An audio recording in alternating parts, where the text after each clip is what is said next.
ओ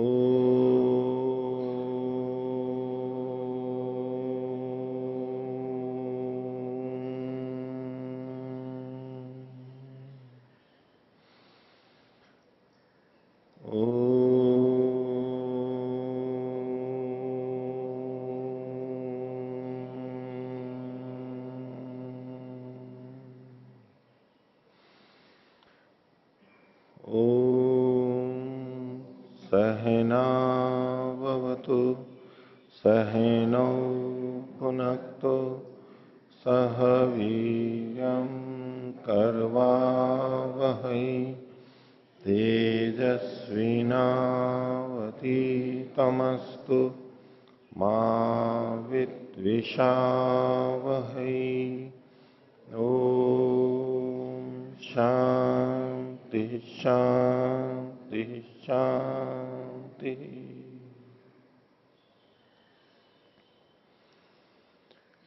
न्याय दर्शन की कक्षा में आप सभी का स्वागत है। न्याय दर्शन को हम आज प्रारंभ कर रहे हैं, पहली कक्षा है। थोड़ा परिचय दर्शन का और न्याय दर्शन का।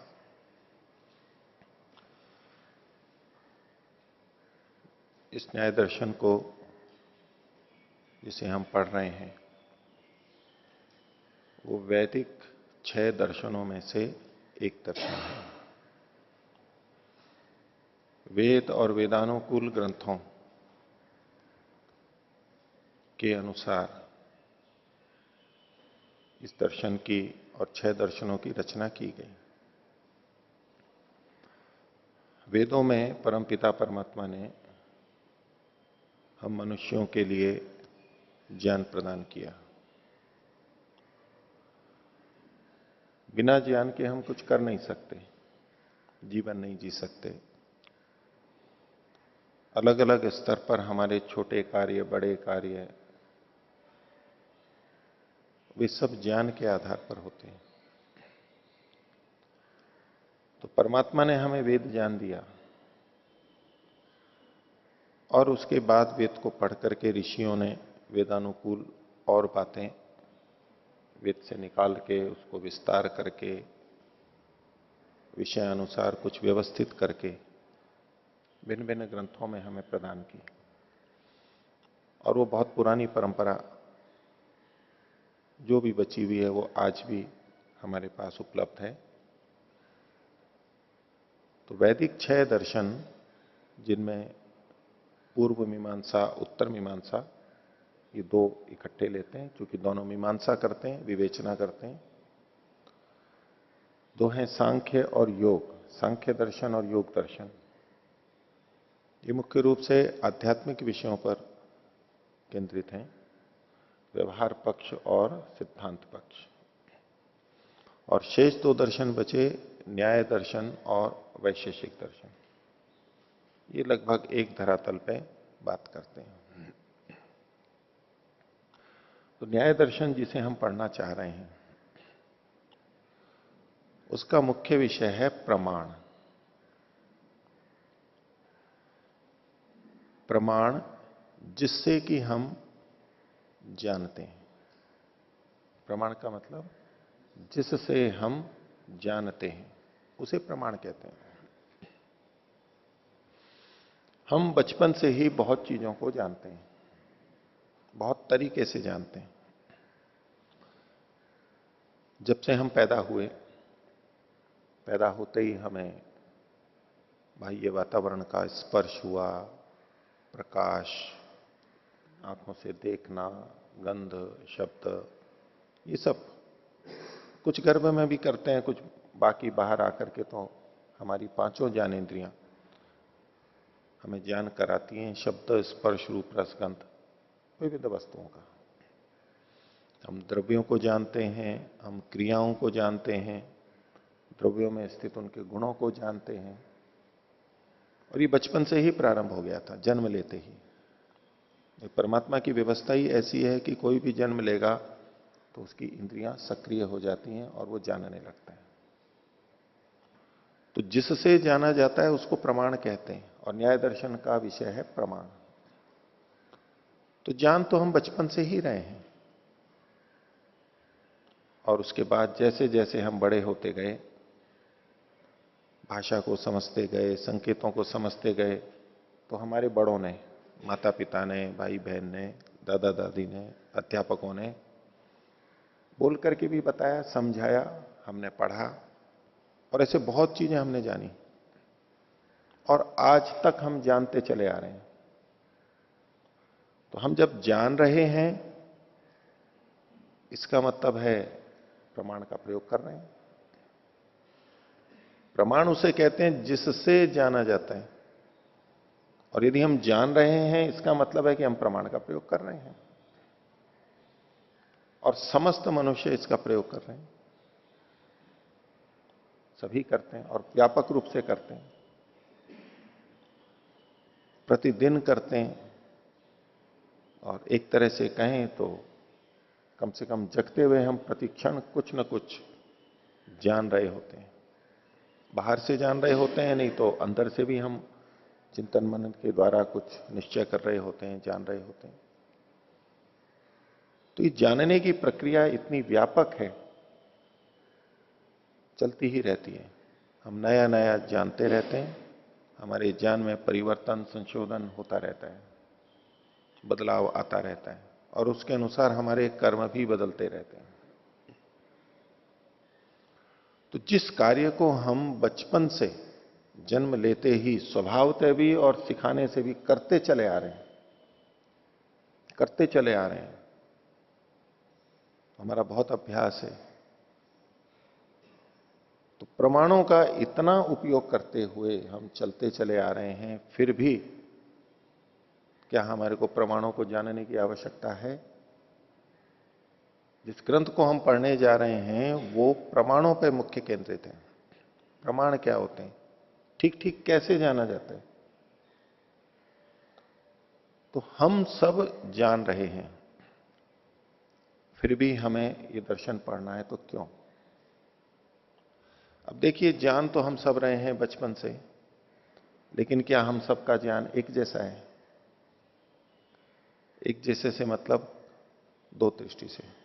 एक तो है कम या अधिक, तो उसमें तो हम कह ही सकते हैं कि कम और अधिक होता ही है, उम्र के हिसाब से या प्रयास और अवसर के आधार पर ज्ञान की न्यूनाधिकता होती है।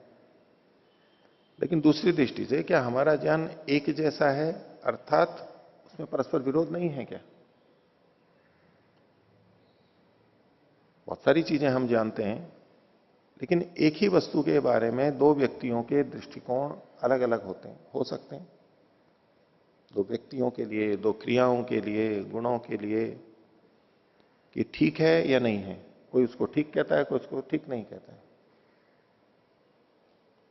निश्चय उनके अलग अलग होते हैं, और उसके अनुसार उनकी क्रियाएं भी अलग अलग होती हैं। कोई उसको अच्छा समझता है तो पाना चाहता है, कोई उसको बुरा समझता है, हानिकारक समझता है तो छोड़ना चाहता है। ये सब हम करते रहते हैं, लेकिन हम सब जानते हुए भी भिन्न भिन्न ज्ञान वाले हैं, विपरीत ज्ञान वाले भी हैं। ऐसा क्यों हो गया कि हमारे नेत्र आदि तो सबके हैं ही, विपरीत ज्ञान क्यों हो गया? भिन्नता क्यों हो गई? और एक व्यक्ति सज्जनों की तरह से चल रहा है और एक दुर्जनों की तरह से चल रहा है, ये इतना भेद क्यों हो गया? तो इस सबको देख करके, इस विविधता को देख करके हमें विचार करने का अवसर मिलता है कि अवश्य ही जानने की प्रक्रिया में भिन्नता है, साधनों की भिन्नता है और उनके उपयोग की भी भिन्नता है। तो प्रमाणों से जाना जाता है, पर प्रमाणों का ठीक ठीक उपयोग करना, ये हम सब नहीं कर पाते। और प्रमाणों का कितना अधिक हम उपयोग कर सकते हैं, उसकी व्यापकता भी हमारी भिन्न भिन्न होती है। तो भले ही हम जन्म से जान रहे हों, प्रतिदिन जान रहे हों, और ये सर्वव्यापक है, सभी मनुष्य जानते हैं, लेकिन फिर भी प्रमाण का विषय हमारे लिए और पढ़ने की अपेक्षा रखता है। ऋषियों ने देखा कि प्रमाणों का प्रयोग करते हुए भी गलतियां कैसे होती हैं, भिन्न भिन्न गलत निर्णय कैसे निकल जाते हैं। तो उसके लिए उन्होंने प्रमाणों को व्यवस्थित किया कि प्रमाण आखिर होते क्या हैं, और ये प्रमाण जिसको हम प्रमाण कह रहे हैं वो ठीक प्रमाण है भी या नहीं। प्रमाण को हम कसौटी भी कहते हैं, तुला भी कहते हैं, तराजू, निर्णय करने वाली चीज। और न्याय दर्शन से जुड़ा हुआ है वो, कि जहां हम निश्चय करते हैं उचित अनुचित का कसौटियों के द्वारा। तो जो प्रमाण या कसौटी हमने निर्धारित की है, जिसके आधार पर हम जान रहे हैं वो ठीक है या नहीं है, उसकी कसौटी कितनी है, उसकी सीमा कितनी है, वो कितनी दूर तक जाता है, उसकी कितनी व्यापकता है, हम उस पर कितने निर्भर रहें। क्या हम किसी एक प्रमाण पर निर्भर रहें या अनेक प्रमाणों पर हमें निर्भर होना चाहिए। इस सब प्रमाणों के बारे में विचारने की बात है। बहुत से लोग कहेंगे कि एक ही प्रमाण है, बस प्रत्यक्ष ही सबसे मुख्य है, पुस्तकों की बात हम क्यों माने, और केवल प्रत्यक्ष को सोचते हैं, जैसे कि आधुनिक विज्ञान केवल प्रत्यक्ष को मानता है, ऐसा समझ लेते हैं वो। बोले अनुमान तो अनुमान है, अनुमान थोड़ा ना प्रमाण होता है। और शास्त्रों में जो लिखा है लिखा होगा, हम तो नहीं मानते उसको। कोई मानता है, कोई नहीं मानता है, क्या पता गलत लिखा हो। तो हम तो केवल प्रमाण को यानी प्रत्यक्ष को मानते हैं, ऐसा कहने वाले भी मिलते हैं। तो हमें ठीक जानने के लिए क्या केवल प्रत्यक्ष प्रमाण ही चाहिए या अन्य प्रमाणों की भी आवश्यकता है, या अन्य प्रमाण का हम प्रयोग करते हैं नहीं करते हैं। जो केवल प्रत्यक्ष प्रमाण की बात करते हैं वो अन्य प्रमाणों का भी प्रयोग करते हैं या नहीं करते हैं। ये सब हमारे को प्रमाणों को देखने समझने से पता लगता है। तो हम जो जानते हैं वो ज्ञानेंद्रियों से जानते हैं सीधे सीधे। इसको हम आगे देखेंगे, लक्षण आदि सारे ये प्रत्यक्ष प्रमाण के अंतर्गत आ गया। लेकिन प्रत्यक्ष होने वाली चीजें तो बहुत कम है, हम उसके अलावा भी बहुत कुछ जानते हैं। जितना हम जानते हैं वो सारा का सारा प्रत्यक्ष प्रमाण से नहीं जाना गया, उसके अलावा भी बहुत कुछ हमने जाना है। तो उसके लिए दूसरा प्रमाण ये अनुमान प्रमाण कहते हैं। और इस दर्शन का मुख्य विषय प्रमाणों में भी जिसकी ये अधिक चर्चा करता है वो अनुमान प्रमाण है। तो हम प्रत्यक्ष जानते हैं, अनुमान से जानते हैं, और शब्द प्रमाण से यानी किसी जानकार से सुन करके, किसी पुस्तक को पढ़ करके भी जानते हैं। जो दूसरों से जानते हैं पढ़ सुन करके, वो उनके द्वारा किया गया प्रत्यक्ष या अनुमान किया गया, वो उन्होंने हमारे लिए बताया तो हम जान लेते हैं उसको। अगर हम ये सोचें कि हर चीज मैं स्वयं ही जानूं तभी इसको निर्णय करूं, तब तो हम सब चीजें जान नहीं सकते, हमारी सीमा बहुत छोटी है, सामर्थ्य बहुत कम है। तो हमारे पूर्वज वैज्ञानिक जिन्होंने कुछ चीजें जानी हैं और वो अब बता रहे हैं, तो उससे भी हम सीख लेते हैं और बहुत आसानी से सीख लेते हैं। बचपन से हम ऐसा ही करते आ रहे हैं, बहुत कुछ हमने दूसरों से सीखा है। तो एक प्रमाण नहीं, अन्य प्रमाणों का भी प्रयोग किया जाता है। और इनमें सबसे अधिक जटिलता इस अनुमान प्रमाण में है। कैसे अनुमान किया जाए, ठीक तरह किया जाए।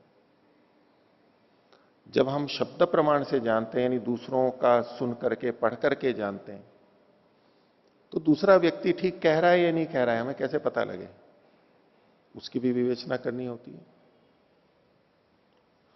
तो यहां इस दर्शन में हमारे ज्ञान को शुद्ध करने की प्रक्रिया है। ज्ञान शुद्ध कैसे प्राप्त हो सके, और अधिक शुद्ध कैसे कर सकें, उसके लिए प्रमाणों की चर्चा की जाती है। और हमारा जीवन ज्ञान की अधिकाधिक शुद्धता पर ही उन्नति को प्राप्त करता है। जितना ज्ञान गलत होगा उतना उतना हम दुखी होंगे, हानि को प्राप्त करेंगे, या हमारी प्रगति में न्यूनता आएगी, गति कम हो जाएगी। इसलिए ज्ञान का शुद्ध होना, ठीक ठीक होना, अधिक होना, यह हमारे लिए आवश्यक है। और इसीलिए इन प्रमाणों की भी आवश्यकता है। सामान्य रूप से यह कहा जाता है कि न्याय दर्शन तर्क का दर्शन है। तर्क वितर्क चलते हैं, ये तर्क वितर्क चलते हैं तो हमारी रुचि तो आध्यात्मिक है, मुक्ति को प्राप्त करने में है। तो तर्क वितर्क तो हमारे को नहीं करना है। क्या आवश्यकता है तर्क वितर्क करने की? बुद्धि विलास है, बौद्धिक श्रम है, बस करते रहो। और फिर ये और बातें आ जाती हैं कि अध्यात्म धर्म वहां से शुरू होता है जहां बुद्धि समाप्त हो जाती है। जहां विज्ञान समाप्त होता है वहां अध्यात्म प्रारंभ होता है। विज्ञान है बुद्धि पर केंद्रित और अध्यात्म या धर्म है हृदय पर केंद्रित। तो धर्म और अध्यात्म वहां से प्रारंभ होता है जहां विज्ञान की समाप्ति हो जाती है। जहां बुद्धि की समाप्ति होगी वहां ये प्रारंभ होंगे। और जब ऐसा सोचता है तो हमारे को तो धर्म की पालना करनी है, हमें तो मुक्ति को प्राप्त करना है, अध्यात्म मार्ग में चलना है, तो उसमें फिर इस बुद्धि की और तर्क वितर्क की क्या आवश्यकता है? भक्ति से चलेंगे, हृदय से चलेंगे, साधना करेंगे, ये सब तो हमारे को करने की आवश्यकता नहीं। और बोले जितना तर्क वितर्क करेंगे उतना वाद विवाद होगा, एक दूसरे से बोलेंगे, उसके पक्ष को काटेंगे, अपना सिद्ध करेंगे। विवाद विवाद में यही तो होता है। आपस में जब चर्चा होती है, हम अपनी बात मनवाना चाहेंगे, दूसरा अपनी बात मनवाना चाहेगा, अब उसमें फिर चर्चाएं चलेंगी और उसमें फिर राग द्वेष पैदा हो जाएंगे, विवाद हो जाएंगे। इससे क्या फायदा है? अपने शांति से बैठे हैं, वो जो मानता है मानता रहेगा, मैं जो मानता हूं मैं मानता रहूंगा। विवाद क्यों करें? आग्रह क्यों? और दूसरे को अपनी बात मनवाने का आग्रह क्यों? ठीक है, उनकी अपनी इच्छा है, वो माने, स्वतंत्र हैं। इसलिए क्या आवश्यकता है तर्क वितर्क की और न्याय दर्शन की? आध्यात्मिक लोगों के लिए नहीं है, ऐसा सोच लेते हैं। लेकिन वैदिक दर्शनों में सभी जगह पे, जिनको हम आध्यात्मिक दर्शन कहें, विशेष रूप से योग दर्शन, सांख्य दर्शन, वेदांत दर्शन, इनमें भी तर्क और प्रमाणों का प्रयोग पर्याप्त मात्रा में मिलता है। तो ये वैदिक दृष्टि नहीं है कि तर्क और बुद्धि को छोड़ करके धर्म और अध्यात्म में हम गति करें। वैदिक दृष्टि से ये हो ही नहीं सकता है। वो अधर्म में चला जाएगा, वो अंधश्रद्धा में चला जाएगा, कुछ कहीं और चला जाएगा। और जहां मुक्ति की बात की जाती है तो वहां पर वैदिक बिल्कुल स्पष्ट दृष्टिकोण रखते हैं कि ज्ञान से मुक्ति होती है, ज्ञानान मुक्ति। भक्ति से मुक्ति नहीं होती है, अकेली भक्ति से। भक्ति भी जरूरी है। केवल कर्म से मुक्ति नहीं होती है, और केवल ज्ञान हो तो भी वैसे तो मुक्ति नहीं होती है। लेकिन इन तीनों में देखा जाए मुख्य मुक्ति का कारण है। तीनों आवश्यक हैं, लेकिन मुक्ति का आधार ज्ञान होगा। जिस दिन ज्ञान हो गया, अविवेक हट गया, अज्ञान हट गया, तो मुक्ति हो जाएगी। तो ज्ञान से मुक्ति होती है। और बंधो विपर्ययात, बंधन होता है विपर्य से, यानी विपरीत ज्ञान से, अविद्या से। एकदम स्पष्ट है। तो मुक्ति के लिए ज्ञान की आवश्यकता है। तो ज्ञान शुद्ध होना चाहिए, और ज्ञान के लिए प्रमाणों की आवश्यकता है। इसलिए प्रमाणों का पढ़ना मुक्ति चाहने वाले, अध्यात्म में ठीक गति करने वालों के लिए भी आवश्यक है, अपरिहार्य है, करना ही चाहिए। ये विवाद के लिए नहीं है। हम चाहें तो किसी चीज को विवाद के लिए कर सकते हैं। विद्या विवाद आए, धनम मद आए, तो विद्या विवाद के लिए हो सकती है। किसके लिए? उसका दुरुपयोग करते हैं। लेकिन विद्या और ये सब तर्क वितर्क ज्ञान के लिए भी तो हो सकता है, उसका हम ठीक उपयोग करें। तो जब हम बातचीत करते हैं तो कैसे बातचीत करें, वो भी न्याय दर्शन में बताया जाता है। क्योंकि बातचीत में हमें अपनी बात को ठीक से प्रस्तुत करना होता है। हम मानते हैं कि मेरी बात ठीक है, तो हम चाहते हैं दूसरा भी उस ठीक बात को जाने, समझे। हम उसके हित के लिए कोई बात बताना चाह रहे हैं, लेकिन वो भी अपना कुछ जान रखता है, वो भी अपने कुछ युक्तियां रखता है। तो जब उनसे बात होगी, वो ऐसे ही तो स्वीकार नहीं कर लेगा हमारे को ठीक बात को, तो उसमें फिर चर्चा चलती है। अब जब बातचीत चलती है तो बातचीत में बहुत बार हम देखते हैं कि चलते चलते दोनों उलझ जाते हैं और कुछ निर्णय ही नहीं हो पाते हैं। वो कहते हैं नहीं जी आप गलत हैं, वो कहते हैं आप गलत हैं। मैं ठीक, वो कहता है मैं ठीक। तो कैसे पता लगे कि कौन ठीक है? और ज्ञान की शुद्धि तो परिचर्चा से, संवाद से, आपस में जब अनेक लोग बैठते हैं तब अपने अपने निश्चय को, समझ को बताते हैं। कहीं गलती होती है तो दूसरा कहता है, दूसरे में गलती होती है तो हम कहते हैं। तब आपस में जब तुलना पूर्वक होती है तब वो निखर के आता है ज्ञान। अकेले में तो व्यक्ति कुछ का कुछ भी सोच लेते हैं। अकेले बैठे रहो, अकेले पुस्तकें पढ़ते रहो, अकेले ध्यान करते रहो, तो कुछ ना कुछ गलत भी हो जाता है और कई तो बहुत गलत चले जाते हैं। तो ऐसे में हम जो जान रहे हैं वो ठीक है या नहीं है, उसमें दूसरों से परिचर्चा, चर्चा करनी ही होती है।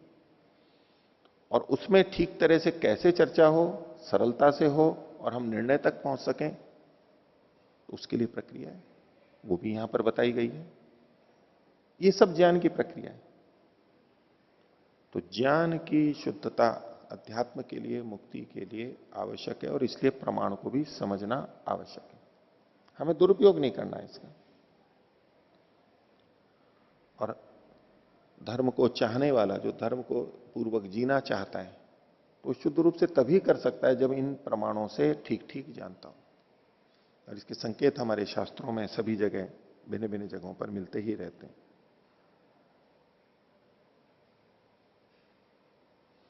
मनुस्मृति में एक कहा कि जो धर्म को शुद्ध रूप से जानना चाहता है वो क्या करे। धर्म को ठीक ठीक जानना चाहता है, चलो वाद विवाद तर्क नहीं करना है, लेकिन धर्म को तो जानना है ठीक तरह से, जो हमें धारण करता है। तो धर्मम शुद्धिम अभीप्सता, धर्म कोई शुद्धि को जो चाहता है, धर्म शुद्धिम, धर्म को शुद्धि को जो चाहता है कि ठीक ठीक धर्म हो, वो क्या करे? देखा प्रत्यक्षम च अनुमानम च, प्रत्यक्ष प्रमाण और अनुमान, ये प्रमाणों के नाम है। शास्त्रम च विविधागमम, और विभिन्न आगम प्रमाण शास्त्र जो है वो। त्रयम सुविदितम कार्यम, ये तीनों अच्छी प्रकार से जानने वाले करने चाहिए, सुविदित कार्य करने चाहिए, होने चाहिए। धर्म शुद्धिम अभीप्सता, ये मनुस्मृति के 12वें अध्याय का 105वां श्लोक है। 12:105, कि जो धर्म की शुद्धता चाहता है, शुद्ध रूप से धर्म को अपने जीवन में लाना चाहता है, उसको इन तीन प्रमाणों, प्रत्यक्ष, अनुमान और शब्द प्रमाण, इनको ठीक ठीक जानना चाहिए। इनको पहले ठीक तरह से जान ले, नहीं तो वो धर्म तक पहुंच ही नहीं पाएगा। और इसी बात को उन्होंने एक और श्लोक में दूसरे ढंग से कहा, आर्षम धर्मोपदेशम च वेद शास्त्राविरोधिना, अविरोधिना, वेद शास्त्र अविरोधिना, वेद शास्त्राविरोधिना यस्तर्केणानुसंधत्ते स धर्मम वेद नेतरः। यस्तर्केण अनुसंधत्ते, जो तर्क से अनुसंधान करता है, उहापोह करता है, वह धर्म को जानता है, ना इतरा दूसरा नहीं जान सकता। यानी हमारी परंपरा में, वैदिक परंपरा में बुद्धि पूर्वक धर्म के पालन की बात कही गई है। आज जो धर्म और विज्ञान को अलग अलग कहा जाता है, क्योंकि धर्म में विज्ञान का काम क्या काम और विज्ञान में धर्म का क्या, यानी दोनों विरोधी हैं। ये वैदिक दृष्टि नहीं है। धर्म विज्ञान पूर्वक ही होता है, धर्म भी एक विज्ञान है और विज्ञान भी धर्म पूर्वक होना चाहिए। ये जो दूसरा श्लोक मैंने बोला, ये 12वें अध्याय का 106वां है मनुस्मृति का, अगला ही श्लोक है। लेकिन यहां पर तर्क को बताते हुए, तर्क को धर्म की प्राप्ति में, धर्म को जानने में कारण बताते हुए भी सावधान किया है कि वो तर्क कैसा होना चाहिए, वेद शास्त्र अविरोधी होना चाहिए, शब्द प्रमाण के विपरीत ना चला जाए। क्योंकि तर्क की भी अपनी एक सीमा होती है, कई बार कुतर्क हो जाता है, गलत हो जाता है, गलत तर्क करते हैं और हमें पता भी नहीं लगता कि हम कुतर्क कर रहे हैं। तो हमारे तर्क भी ठीक हो, तर्कों में कहां कहां त्रुटि होती है, उस सब की विवेचना सूक्ष्मता से न्याय दर्शन में की गई है। तो जो आर्ष और धर्मोपदेश है उसको, और वेद शास्त्र के अविरोधी तर्क से जो अनुसंधान करता है वह धर्म को जानता है, नहीं तो धर्म को जान नहीं सकता। तो न्याय दर्शन धर्म, अध्यात्म और मुक्ति प्राप्ति में सहायक है। और हमारे यहां पर इन छहों दर्शनों को मोक्ष शास्त्र कहा जाता है। मोक्ष शास्त्र यानी मुक्ति को दिलाने वाले शास्त्र हैं ये मुक्ति की प्राप्ति में सहायक हैं। बहुतों के मन में आता है कि भाई हमें तो साधना करनी है, मोक्ष को प्राप्त करना है, वो तो योग दर्शन में, अष्टांग योग में सारा आ गया, बस हमारे को और कुछ पढ़ के क्या करना है। तो ये अलग अलग क्षेत्र हैं, अलग अलग दर्शन हैं, ये अलग अलग तरह से हमारी क्षमताओं को विकसित करते हैं।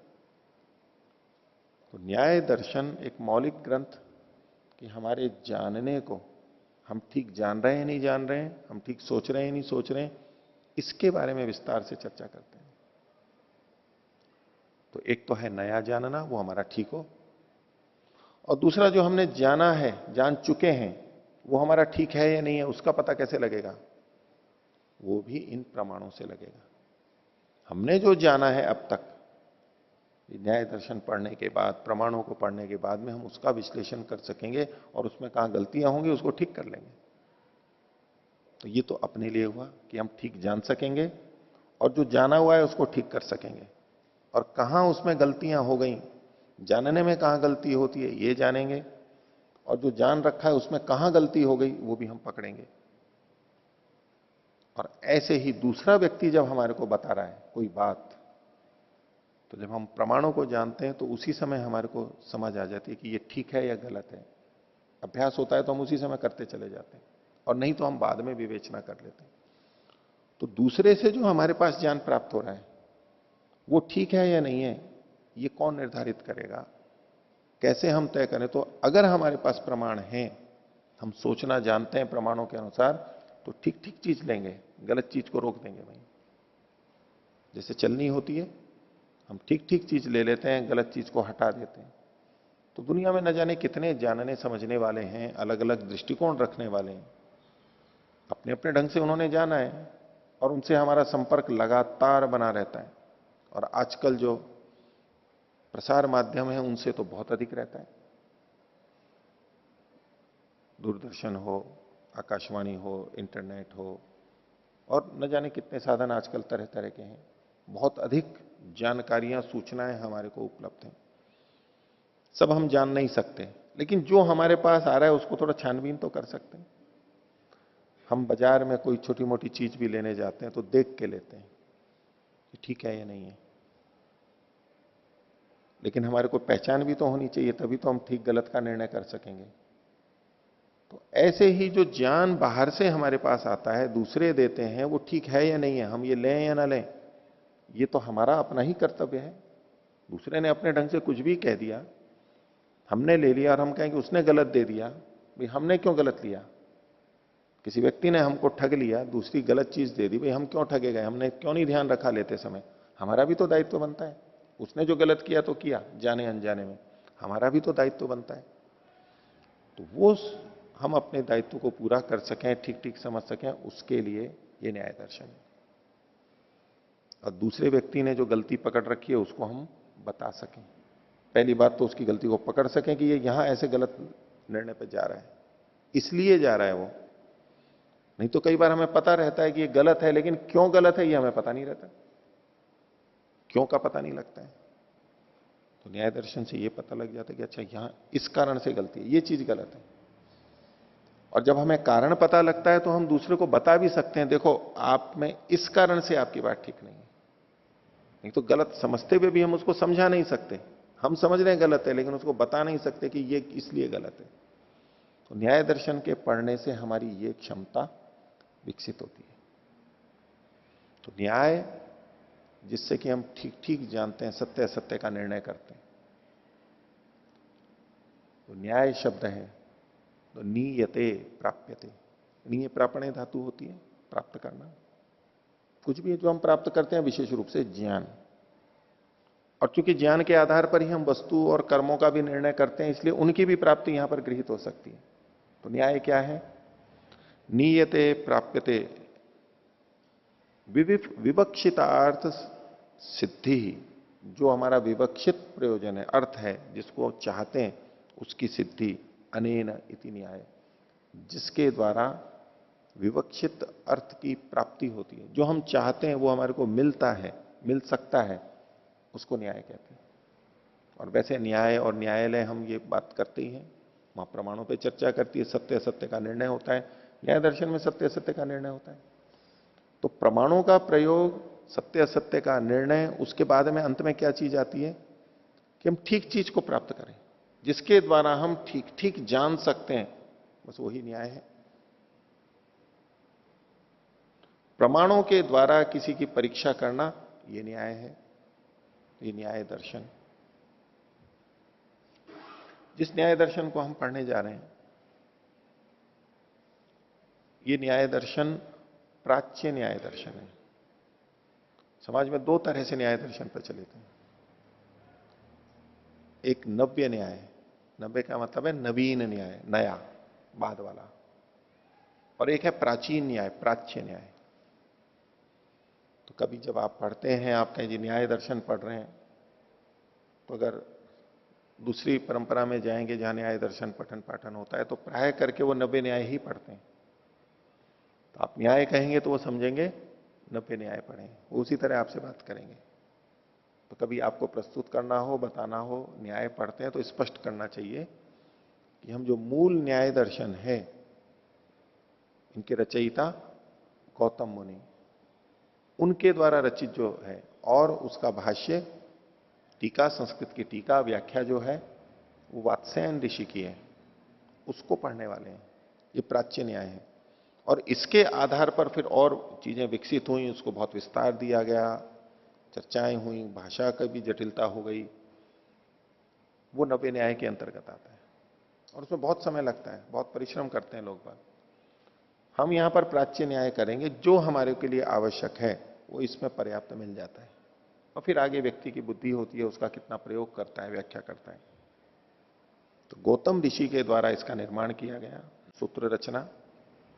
यद्यपि विद्या पहले से चल रही है, वेदों के काल से उससे पहले भी रही है, लेकिन गौतम ऋषि ने उसको इस रूप में संग्रहित किया, विभाजित किया, अलग अलग ग्रंथ के रूप में प्रस्तुत किया, और वात्स्यायन ऋषि ने उसको खोला हमारे लिए। हम दोनों को पढ़ेंगे यहां पर।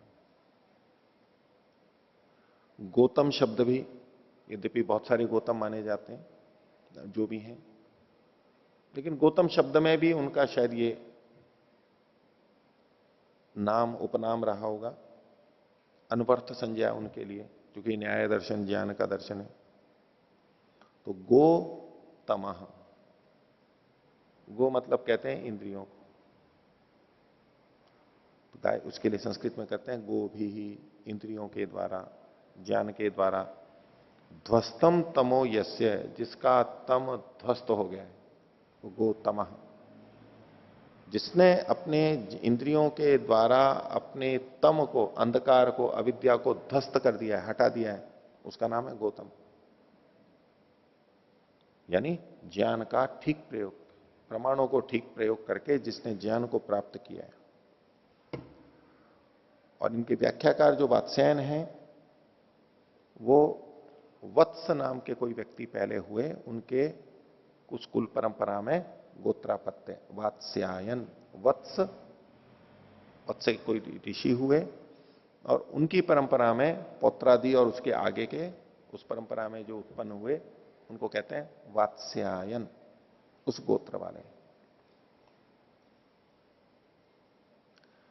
और इनके लिए एक नाम और दिया जाता है, वात्स्यायन के लिए पक्षिल स्वामी। पक्षिल स्वामी इस नाम से भी कुछ जगह इसका इनका वर्णन मिलता है।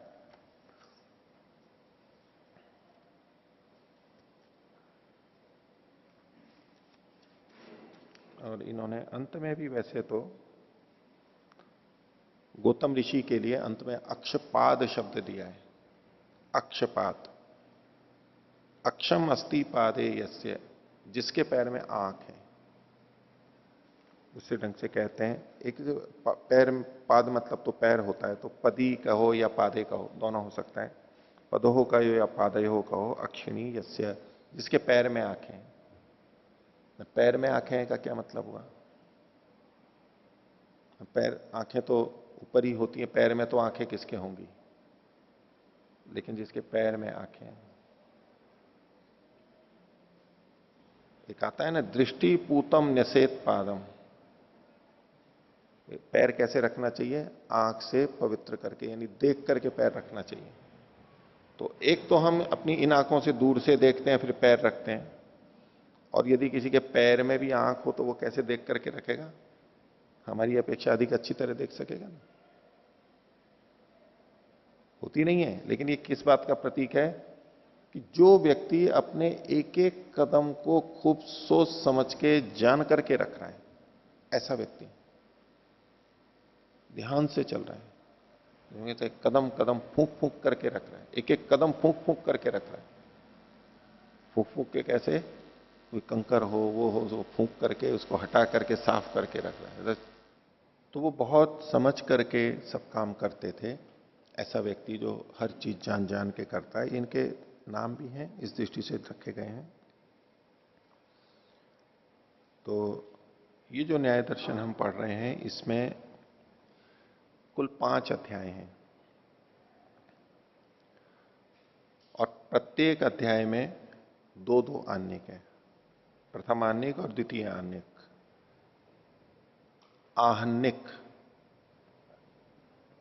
दिन अहन और उससे शब्द बनता है आन्निक, जो एक दिन में बना हो, एक दिन में पढ़ाया जाता हो, निर्मित हुआ हो, ऐसे। तो उन्होंने रचना की होगी, या तो वो तो विद्वान थे, तो सूत्रों की रचना की थी उन्होंने। तो कुल 530 सूत्र हैं। अब 5 अध्याय हैं, उनमें 2-2 आनीक है, तो कुल मिला के 10 आनीक हुए। तो 10 दिन में 530 सूत्रों की रचना कर सकते हैं। ज्यादा भी की हो, पहले सब कुछ था ही, उनका समझा हुआ सूत्र की रचना उन्होंने कर दी होगी, तो उसको आनेक कहते हैं। एक एक अध्याय के दूसरे 2 उसमें विभाग हैं, चैप्टर हैं। तो हम जो ये न्याय दर्शन पढ़ेंगे, मैं जिससे पढ़ा रहा हूं, जिस पुस्तक से जो पृष्ठ संख्या बोलूंगा, तो मूल न्याय दर्शन और उसके साथ साथ, यानी सूत्र जो है वो मूल है, और उसके साथ साथ वात्सायन भाष्य भी दिया हुआ है,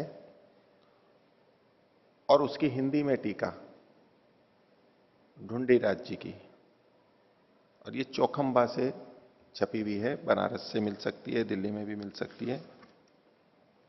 चौखंबा संस्कृत भवन, अन्य भी वहां से मिल जाती है पुस्तक। तो हम जो यहां पर चर्चा करेंगे, पृष्ठ संख्या में बोलूंगा, पंक्ति संख्या आप लोगों के पास भी है, तो वो इसके आधार पर की जाएगी।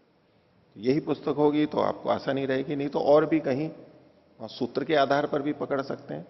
अध्याय, आन्निक और सूत्र ये भी बोले जाएंगे, किसी दूसरे प्रकाशन की भी ले सकते हैं, लेकिन वहां आप अध्याय, आन्निक और सूत्र के आधार पर पकड़ेंगे। वात्सायन भाष्य भी होगा। इसके साथ साथ एक और पुस्तक है, जो लोग संस्कृत जानते हैं अच्छी, वो सीधे सूत्र और भाष्य से पढ़ सकते हैं, उसकी व्याख्या यहां करी दी जाएगी।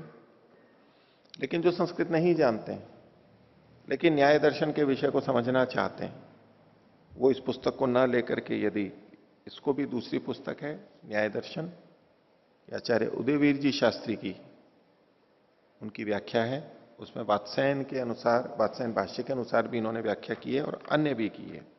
ये उसकी अपेक्षा है सरल हिंदी के अंतर्गत है। और ये पुस्तक विजय कुमार गोविंदराम हासानंद, दिल्ली में नई सड़क, दिल्ली में ये इनकी दुकान है, वहां से आप ले सकते हैं, मंगा सकते हैं। नई सड़क में इनकी दुकान संख्या है 4408, 4408। वहां से आप सब कोई लेना चाहते हैं, जो दूरदर्शन आदि के माध्यम से पढ़ेंगे सुनेंगे, वो इसको पुस्तक को ले सकते हैं, इससे समझ सकते हैं। ये दोनों के माध्यम से भी कर सकते हैं, लेकिन हमारा मुख्य आधार ढूंढीराज जी वाला इस पुस्तक का रहेगा। इस पुस्तक में जो छापा है, छपाई है, उसमें सूत्र के लिए ये अलग से लिखते हैं मोटे अक्षरों के अंदर। जैसे कि आपके पास पुस्तक है, निकालिए, पृष्ठ संख्या 4 देखिए, उसमें नीचे मोटे अक्षरों में बड़े बड़े लिखा हुआ है और फिर एक संख्या लिखी हुई है। ये सूत्र है। आप ऊपर देख सकते हैं अध्याय 1 आन्निक एक सूत्र है, कोने में ऊपर जो संकेत रहता है उससे आप पकड़ सकते हैं कि क्या चल रहा है। तो ऐसे ही ये जो बड़े बड़े आते हैं ये तो कहलाते हैं सूत्र। इसी तरह से आप दूसरा सूत्र देख सकते हैं पृष्ठ संख्या 17 के ऊपर, दुख जन्म प्रवृत्ति दोष, मोटे अक्षरों में लिखा हुआ है। तो इस तरह से जो मोटे मोटे अक्षरों में है वो तो सूत्र हैं जो कि गौतम ऋषि के हैं, मूल चीज वो है।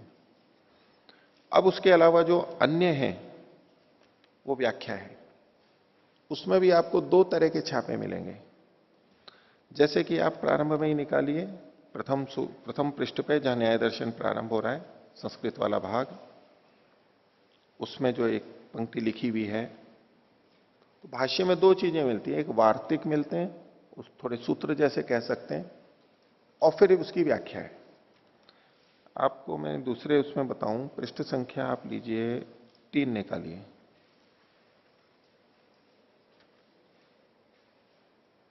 अब इसमें 3 में ऊपर से जैसा लिखा हुआ है ये तो भाष्य की व्याख्या है। अब इसमें दूसरे अनुच्छेद में देखिए, ये तो ऊपर से 7वीं पंक्ति में लिखा है किम पुनस्तत्वम, फिर लिखा है सतश्च सद्भावो असतश्च असद्भाव। ये एक छोटा सा अंश दिया हुआ है। अब देखेंगे इसकी छपाई अलग तरह की, अलग तरह के रंग हैं। ये थोड़ा कम गहरा है, दूसरे गहरे हैं। दूसरा ये थोड़ा सा तिरछा है, इटालिक है, तिरछा है थोड़ा सा, ये वार्तिक कहलाएगा। इसी तरह से जैसे आप पहले पृष्ठ पे देख रहे थे उसको वार्तिक कहेंगे। तो वो मैं आपको पाठ के दौरान बताता जाऊंगा कि भाई ये वार्तिक है और ये भाष्य है। बीच बीच में सूत्र की तरह से वार्तिक आएंगे। अब जैसे कि आप निकालिए पृष्ठ संख्या 11, 10 और 11। 10 पे देखिए, शुरू की जो प्रथम 2 पंक्तियां हैं उनका छापा अलग है, ये है भाष्य, वात्स्यायन भाष्य। अब तीसरी पंक्ति देखिए जहां लिखा है अथ दृष्टांत प्रत्यक्ष विषयो अर्थ। अब ये जो अक्षर हैं थोड़े से बड़े हैं और पतले हैं और तिरछे हैं, ये वार्तिक का अंश है। इसी तरह से इससे निचली पंक्ति में आइए, दूसरी ऊपर से चौथी पंक्ति और अंत की तरफ देखिए, तदाश्रय अनुमानागामऊ, अनुमान आगमऊ। ये जो इतना सा अंश है ये अलग छापे के अंतर्गत है, ये वार्तिक है। इसी तरह 11वें पृष्ठ पर आइए, तीसरी पंक्ति के अंत में चौथी पंक्ति में अस्ति अयम इति अनुज्ञाय मानो अर्थः सिद्धांत, ये जो इतना अंश है अब ये वार्तिक का है। अब बाकी उसके आगे फिर भाष्य है। तो यहां पर 3 तरह की छपे हैं, एक सूत्र का, एक वार्तिक का और एक भाष्य का। सूत्र आपको एकदम स्पष्ट पता ही लगेंगे। वार्तिक में जहां जहां कहीं थोड़ा सा होता है वो मैं पढ़ाते समय आपको बताऊंगा। आप लोगों को जो पढ़ना है संस्कृत का भाग और नीचे के हिंदी का, अगर आप पढ़ सकते हैं तो ढूंढीराज जी वाला भी पढ़िए, नहीं तो वो थोड़ा कठिन है भाषा में, तो उदयवीर जी का आप पढ़ लीजिए। जो आप में से नए व्यक्ति हैं जो संस्कृत नहीं जानते हैं, कम जानते हैं, वो उदयवीर जी वाली बात पढ़ लें। आप कक्षा में आते हैं उससे पहले पढ़ करके आ जाएं उसको, जितना भी समझ में आ जाए एक थोड़ा सा आपको पता लग जाएगा। फिर कक्षा में आपको बताया जाएगा, कक्षा में उससे कुछ अतिरिक्त बातें भी बताई जाएंगी, तो आप उसको अच्छी तरह पकड़ सकेंगे। अगर सारी बातें आपके लिए नहीं है तो हो सकता है कुछ बातें छूट जाएंगी। यदि आप स्वयं पहले पढ़ करके आए हैं कम से कम उदयवीर जी का, अगले 1-2 सूत्र या जो चलने वाले हैं, तो कुछ बातें आपको पता है, तो नई बातों पे आप अधिक केंद्रित हो सकेंगे और उसको अधिक पकड़ सकेंगे। और यहां से जाने के बाद में फिर आप उसको पढ़ लीजिए, आवृत्ति कर लीजिए, ये सब आपको। और जब कभी आपको कोई विशेष सूत्र होगा याद करने के लिए, वो आपको संकेत कर देंगे कि ये तो याद कर ही लीजिए। उन सूत्रों को आप जो जो कर सकते हैं वो उसको याद कर लेंगे। तो इसको हम प्रारंभ करते हैं। देखिए पृष्ठ संख्या 1 पर, अथ प्रथमाध्याये प्रथमान्निकम, प्रथम अध्याय का प्रथम आन्निक है, पहला अध्याय और उसका पहला आन्निक प्रारंभ होता है। अब इसका जो प्रारंभ किया जा रहा है वो सूत्र से नहीं है, ये वार्तिक से और भाष्य से। सूत्र तो और आगे आएगा। अर्थात इस ग्रंथ को प्रारंभ करने से पहले वात्स्यायन ऋषि कुछ भूमिका बताना चाहते हैं। तो जैसा हम तो पीछे समझ रहे थे कि इसका विषय है प्रमाण। तो प्रमाण के द्वारा हम ठीक ठीक जानते हैं, लेकिन ये प्रमाण ठीक है या नहीं है, इसकी क्या कसौटी बनेगी, ये कैसे पता लगेगा? तो सबसे पहले उसकी कसौटी यहां पर प्रस्तुत की जा रही है। तो देखिए वार्तिक में क्या लिखते हैं, प्रमाण तो अर्थ प्रतिपत्तौ, प्रमाण से अर्थ के जानने के विषय में। अब एक एक शब्दों को आगे खोलेंगे, प्रमाण क्या है, अर्थ क्या है, प्रतिपत्ति क्या है, लेकिन सामान्य अर्थ क्या है कि प्रमाण से जब हम किसी अर्थ को, वस्तु को, विषय को जानते हैं तो उसमें प्रवृत्ति सामर्थ्यात अर्थवत प्रमाणम, ये जो प्रमाण है वो सार्थक होता है। कब? जब प्रवृत्ति की सामर्थ्य होती है। प्रवृत्ति क्या है, सामर्थ्य क्या है, इन सब चीजों को आगे व्याख्या में बताएंगे। ये एक सूत्र की तरह से भाष्य वार्तिक है। तो प्रवृत्ति का मतलब है कि हम जो क्रिया करते हैं उसकी, और सामर्थ्य का मतलब है उसके फलवान हो जाने से हमें पता लग जाता है कि ये प्रमाण सार्थक है। प्रमाण तो अर्थ प्रतिपत्तौ प्रवृत्ति सामर्थ्यात अर्थवत प्रमाणम, एक मूल बात कही इन्होंने कि ये तो कसौटी के ऊपर कसना चाहते हैं, हर चीज को कसौटी पे कसेंगे। प्रमाण के द्वारा कसौटी प्राप्त है हमें, ये ज्ञान ठीक है या नहीं है, लेकिन प्रमाण को स्वयं को भी कसौटी पे कसेंगे, प्रमाणों की भी परीक्षा की जाएगी। जैसे हम तराजू से वस्तुओं को तोलते हैं, वो हमारी कसौटी है, लेकिन पहले तराजू को भी तो कसना पड़ेगा, ये तराजू भी ठीक है या नहीं है, वो सब चर्चा भी यहां पर की गई। इस एक पक्ष में नहीं चलते कि हमने एक तराजू दे दिया और अब आप इसी से तोलो, जो भी निर्णय करना है हमारे तराजू से तोलो, हमारी दृष्टि से देखो। नहीं, ये बताते हैं कि ये तराजू तराजू क्यों है, ये बाट बाट क्यों है, ये प्रमाण प्रमाण क्यों है, उसकी चर्चा पहले करते हैं। और ये पहला वार्तिक उसी की तरफ संकेत कर रहा है कि देखिए आप ये मत सोच लेना कि हम जो प्रमाण बता रहे हैं उसको आप मानोगे और बोले ठीक जान लोगे आप। बोले हम सबसे पहले हमारे उन प्रमाणों की कसौटी बता रहे हैं, और हम भी व्यवहार में ऐसा ही करते हैं वैसे, लेकिन उस तरफ संकेत कर रहे हैं कि प्रमाण के द्वारा जिस चीज को हमने जाना है, जब उसके लिए हम कर्म करते हैं और वो वहां पर सफल हो जाता है तो हम सोचते हैं कि हमने ठीक जाना है, कसौटी है। उदाहरण के लिए नेत्रों से हम देखते हैं, नेत्र भी प्रमाण है और प्रत्यक्ष प्रमाण में आ गया। नेत्र से हमने देखा कि ये वस्तु वहां पड़ी हुई है, ये पुस्तक वहां रखी है, हम चल करके गए, हमने उसको छुआ, हमने उसको उठा लिया, हमने उसको खोला, पढ़ा, वो वहां वस्तु मिल गई हमारे को। तो जिस समय हमने देखा था कि ये पुस्तक वहां पर है, ये हमारा जानना ठीक है या नहीं है, इसका कैसे पता लगेगा? तो बोले हम वहां जाएंगे, उस वस्तु को देखेंगे, पकड़ेंगे, हाँ ये जैसी दिख रही थी वैसी है और है वास्तव में वहां पर, तो हमें लग जाएगा कि जो मैंने देखा था वो ठीक था। किसी भी प्रमाण से हमने देखा कि यहां पर वृक्ष है, हमने देखा कि यहां पर पानी है, हमने देखा कि यहां घड़ा है, घड़े के पास चले गए, अंदर देखा कि पानी है, दिख रहा है कि पानी है, तो अंदर से पानी निकाला तो पानी आ भी गया, हमने गिलास में भी ले लिया, हमने पी लिया, तो हम निश्चय पूर्वक कह सकते हैं ना कि हमने जो घड़ा देखा था वो ठीक देखा, हमने जो घड़े में पानी देखा वो ठीक देखा था। यानी मैंने जो जाना था, जिस प्रमाण से प्रयोग किया था, जिस इंद्रिय का मैंने प्रयोग किया था वो ठीक था, ये निश्चय कर सकते हैं। और ये ऐसी बात है कि जो हम सबको पता है, इसमें हमारे को कोई संदेह नहीं कि जैसा हमने जाना वैसा ही यदि वहां पर मिलता है तो हम कह सकते हैं कि मैंने ठीक जाना, और जिस तरीके से जाना वो तरीका भी ठीक था, ये हम निश्चय कर सकते हैं, इसमें तो कोई संदेह नहीं होगा, ये तो हमारी ही जानी समझी बात है। तो बोले बस ऐसे ही हम जिन प्रमाणों को बताएंगे, उन प्रमाणों के द्वारा जो जाना जाता है वो हमारे को पता लगता है, इससे प्रमाणों की सिद्धि होती है। तो प्रमाणों की असली कसौटी क्या है? वो चीजें हमें वैसी वैसी मिल जाती हैं, तो ये प्रमाण ठीक है। तो इसी बात को कहा यहां प्रमाण तो अर्थ प्रतिपत्तौ, प्रमाण के द्वारा अर्थ की प्रतिपत्ति, विषय की प्रतिपत्ति कहते हैं ज्ञान को, प्राप्ति। उसमें प्रवृत्ति के सामर्थ्य से जो हमने क्रिया की है वो अगर सफल हो जाती है तो प्रमाणम अर्थवत, प्रमाण सार्थक हो जाता है। प्रमाण पुष्ट हो जाता है कि प्रमाण प्रमाण है और प्रमाण सार्थक हो जाता है कि हमने जाना किस लिए था, वस्तु मिल जाए या हम उस वस्तु को हटा दें, और वैसा हम कर पाए तो जो हमने जाना था वो सार्थक हो गया। इसी को खोल रहे हैं, देखिए ये तो वार्तिक था, अब भाष्य में खोल रहे हैं। अगला पृष्ठ देखिए, कहते हैं प्रमाणम अंतरेण न अर्थ प्रतिपत्ति। प्रमाण के बिना विषय का ज्ञान नहीं हो सकता। पहले क्या कहा था वार्तिक में?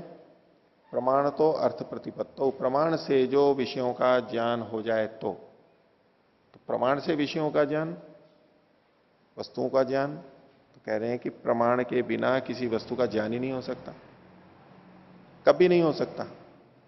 ये इनकी एक प्रतिज्ञा है, एक सिद्धांत है कि बिना प्रमाण के ज्ञान ही नहीं होगा। कोई कहे कि मैंने तो प्रमाण पढ़े ही नहीं, मैं तो प्रमाणों को जानता ही नहीं हूं, लेकिन फिर भी मेरे को ज्ञान हो रहा है। वही आप जानते नहीं, लेकिन आप प्रमाणों का प्रयोग तो कर ही रहे हो। तो अर्थ की प्रतिपत्ति ज्ञान बिना प्रमाणों के नहीं हो सकती, एक सिद्धांत हो गया, बड़ी बात कह दी। और दूसरी बात कह रहे हैं न अर्थ प्रतिपत्तिम अंतरेण प्रवृत्ति सामर्थ्यम। और अगर हमने जाना नहीं है, अर्थ की प्रतिपत्ति नहीं हुई है, तो अर्थ की प्रतिपत्ति, अर्थ के ज्ञान के बिना हमारे क्रिया की सामर्थ्य, सफलता भी नहीं हो सकती, प्रवृत्ति की सामर्थ्य नहीं हो सकती। यदि प्रमाण के बिना जान नहीं सकते और जाने बिना हमारी क्रियाएं सार्थक नहीं हो सकती, अटल सत्य है ये। तो फिर होता क्या है, कैसे होती है फिर प्रमाण और ज्ञान, और उससे क्या प्रक्रिया बनती है? तो अगली पंक्ति में कहा प्रमाणेन खलु अयम ज्ञाता। प्रमाण के द्वारा ये ज्ञाता मतलब जानने वाला। तो दो शब्द हो गए देखो, एक तो प्रमाण है जिसके द्वारा जाना जाता है, और एक जानने वाला होता है जो प्रमाण से जानता है। वो जो जानने वाला है उसको ज्ञाता बोलते हैं, हिंदी में ऐसे ही भी यही शब्द चलता है। तो प्रमाणेन खलु अयम ज्ञाता, ये जानने वाला, अर्थम उपलब्ध है, उस वस्तु को जान करके, तम अर्थम अभीप्सति, उस विषय को, वस्तु को चाहता है। यानी या तो चाहता है, और का जिहासति व, अथवा उसको छोड़ना चाहता है। या तो पाना चाहता है या छोड़ना चाहता है, ये दो ही चीजें होंगी। हाँ, कहीं ठीक तरह जाना नहीं है, हमारे को आवश्यकता नहीं है, तो उपेक्षा भी कर देता है, वो एक तरफ रख देता है। नहीं तो जिस वस्तु को हम जानते हैं तो हम या तो उसको पाना चाहते हैं या छोड़ना चाहते हैं, अगर हमारी सामर्थ्य है तो। प्रमाण से वस्तु को जान करके ज्ञाता उस वस्तु को पाना चाहता है या छोड़ना चाहता है। अभी इच्छा पैदा हुई है, अभी किया नहीं है कुछ, इच्छा पैदा हुई है कि मैं इसको पाऊं और मैं इसको छोड़ूं। और जब ऐसा हो जाता है तो क्या होता है? तो कहा तस्य इप्सा जिहासा प्रयुक्त समीहा प्रवृत्ति ऋत्युच्यते। जो पीछे वार्तिक में प्रवृत्ति कहा था, प्रवृत्ति सामर्थ्य, तो प्रवृत्ति क्या है? क्रिया। वो कैसी होती है कि इप्सा जिहासा से प्राप्त करने की इच्छा और छोड़ने की इच्छा से जो प्रेरित है, उसकी जो समीहा है, उसके द्वारा जो यत्न किया जा रहा है, समीहा का मतलब यत्न या क्रिया है, तो प्राप्त करने और छोड़ने की इच्छा से प्रेरित व्यक्ति के द्वारा जो चेष्टाएं की जाती हैं, यत्न किया जाता है, उसको प्रवृत्ति कहते हैं। प्रवृत्ति मतलब क्रिया। इसका क्या मतलब हुआ कि हम जो भी क्रिया करते हैं उसके पीछे क्या होना चाहिए? ईप्सा या जिहासा, प्राप्त करने की इच्छा या छोड़ने की इच्छा। जिसको प्राप्त करने की इच्छा होती है उसको हम कहते हैं राग, उसको कहते हैं प्रीति, हमें चाहिए वो। और जिसको हम छोड़ना चाहते हैं, जिहासा है, छोड़ने की इच्छा है, उसको कहते हैं द्वेष, अप्रीति, उसको हटाना चाहते हैं, वो दुखदाई है, हानिकारक है, उसको हम हटाना चाहते हैं। तो क्रिया, कोई भी क्रिया कर रहे हैं तो उसके पीछे इच्छा और अनिच्छा जुड़ी भी रहेंगी। और इच्छा और अनिच्छा किस आधार पर बनती है? वो ज्ञान के आधार पर बनती है। जो हमने वस्तु को जाना है, जैसा जाना है, अगर हितकारी लगती है तो हम पाना चाहते हैं, और हानिकारक लगती है तो छोड़ना चाहते हैं। और वो ज्ञान हमारे प्रमाण पर निर्भर करता है। तो प्रवृत्ति जब भी होगी तो उसके पीछे ईप्सा, जिहासा, इच्छा, अनिच्छा, प्रीति, अप्रीति तो रहेगी ही।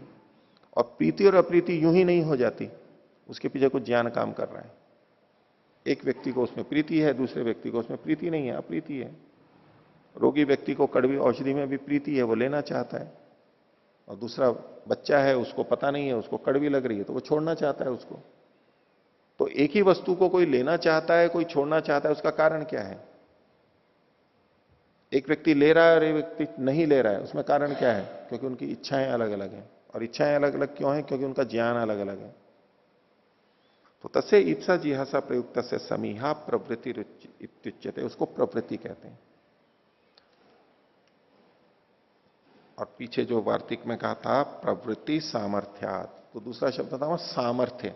सामर्थ्य किसे कहते हैं? तो उसको खोल रहे हैं, सामर्थ्यम पुनः अस्या फलेन अभिसंबंध, इसका यानी इस प्रवृत्ति का, क्रिया का फल के साथ में संबंध हो जाना, यह सामर्थ्य कहलाता है। प्रवृत्ति मतलब क्रिया, और उस क्रिया का फल के साथ में संबंध हो जाना, यह सामर्थ्य कहलाता है। ये प्रवृत्ति सार्थक हो गई। फल के साथ मतलब जिसको हमने जाना, कोई पुस्तक है, फल है, लेखनी है, पानी है, उसको हमने पा लिया या हमने उसको छोड़ दिया, यह है फल के साथ में संबंध। तो सामर्थ्यम पुनः अस्या फलेन अभिसंबंध। तो फिर क्या होता है, प्रक्रिया क्या होती है? तो समीहमानः, समीह माने मतलब प्रवृत्ति करता हुआ, इहा करता हुआ, चेष्टा करता हुआ व्यक्ति, समीहमाना तम अर्थम, उस अर्थ को, उस वस्तु को। किस वस्तु को? जिसको उसने जाना है। चेष्टा करता हुआ व्यक्ति उस वस्तु को जिसको उसने जाना है, तमर्थम अभीप्सन, चाहते हुए, और जिहासन वा, छोड़ने की इच्छा करते हुए, तमर्थम प्राप्नोति जहाती वा, उस वस्तु को पा लेता है या तो छोड़ देता है। और हम क्या करते रहते हैं जिंदगी भर? सुबह से शाम यही तो करते रहते हैं, इसको लिया, उसको छोड़ा। अच्छी चीज है, आवश्यक है, खरीदी, ली, प्रयोग की, खराब हो गई, छोड़ दी। हानिकारक है, छोड़ दी। हम ये व्यक्ति में करते हैं, ये हम वस्तु में करते हैं, ये हम क्रियाओं में करते हैं, ये हम गुणों में करते हैं, सब में करते हैं। तो प्रवृत्ति हमारी सतत हो रही है, और उन प्रवृत्तियों में लेना और छोड़ना, ये भी सतत चल रहा है। तो ये जो लेना छोड़ना है, हमारी प्रवृत्ति है, ये सारी की सारी इच्छा और द्वेष, प्रीति और अप्रीति से जुड़ी हुई है, और वो सारा का सारा ज्ञान पे केंद्रित है। और ये दर्शन उस ज्ञान के शुद्ध करने पे निर्भर करता है। ज्ञान के को शुद्ध करना चाह रहा है प्रमाणों के माध्यम से। वो ज्ञान कैसे प्राप्त होते हैं? तो इस प्रमाण के जानने का असर कहां तक पहुंचेगा? प्रमाण के द्वारा ज्ञान शुद्ध होगा। ज्ञान के शुद्ध होने से हमारे प्रीति और अप्रीति वो बदलेंगे, शुद्ध होंगे। प्रीति अप्रीति शुद्ध होंगे तो हमारी प्रवृत्ति यानी कर्म शुद्ध होगा। कर्म शुद्ध होगा तो पाना और छोड़ना वो हमारा उचित होगा, विवेकी होगा। और ऐसा होगा तो हम पाना सुख के लिए चाहते हैं, छोड़ना दुख के लिए चाहते हैं, दुख को हटाने के लिए। तो जो सुख को पाने की इच्छा है वो हमारी हो सकेगी, और जो दुख को छोड़ने की इच्छा है उसको हम कर सकेंगे। ज्ञान का, प्रमाण का असर वहां तक है। और सुख और दुख हमारे से जुड़े हुए हैं सीधे। हर व्यक्ति चाहता है कि सुख को प्राप्त करूं, सुख के साधन को प्राप्त करूं, और दुख को और दुख के कारण को हटा दूं। चाहते सब हैं लेकिन हो नहीं पाता है सबका। अब ये तो सबकी आंतरिक इच्छा है। चाहते भी हैं, उसके लिए प्रयत्न भी करते हैं, सब कुछ करते हैं, लेकिन हो नहीं पाता है फिर भी। क्यों नहीं हो पाता है? क्योंकि पीछे की जो प्रक्रिया है, ज्ञान की प्रक्रिया है, प्रमाण की प्रक्रिया, उसमें कहीं त्रुटि हो जाती है। तो ज्ञान से हम ये इच्छा देश करते हैं, प्रीति अप्रीति करते हैं, और उससे वस्तु को पाते हैं और छोड़ते हैं। तब पीछे जो यहां पर वार्तिक में एक शब्द आया था, अर्थ।